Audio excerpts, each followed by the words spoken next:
Alam mo yung feeling na parang kahit anong gawin mo, hindi pa rin sapat.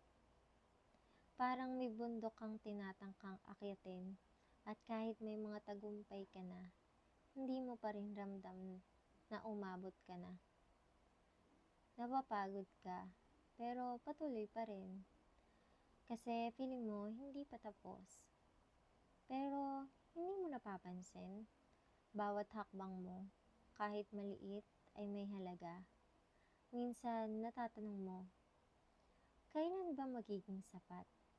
Laging may mga bagong goals, may bagong pangarap, at kahit naabot mo na yung dating tina-target, andyan pa rin yung hunger para sa higit pa. Yung tipong, pag nakuha ko na to, siguro matutuwa na ako.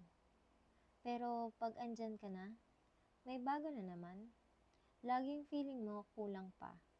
Pero yun pala, yung mga maliliit na tagumpay, yung mga hindi mo binibigyan ng pansin, yun yung nagdadala sa'yo patungo sa tuktok.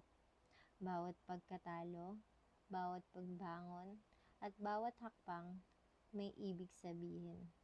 Kung titigil ka saglit, baka makita mong malayo-layo na rin pala yung narating mo. Yung mga tagumpay na hindi mo napansin, yun palang nagpapatibay sa'yo.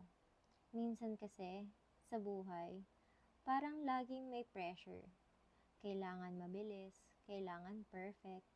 Pero hindi ganun eh. Hindi lahat ng success mabilis. Ang mas magaan at mas fulfilling, yung makita mong may halaga ang bawat hakbang mo.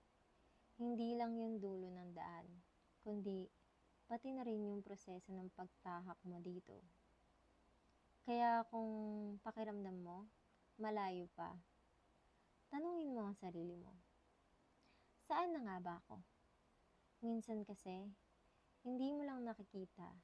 Pero baka may mga tagumpay ka na pala na dadaan sa harap mo. Yung mga araw na nilalakad mo lang yung landas mo, yan pala yung mga araw na nagpapalakas sa'yo. At hindi mo pa man nararating ang tuktok, malapit-lapit na rin. Yun lang.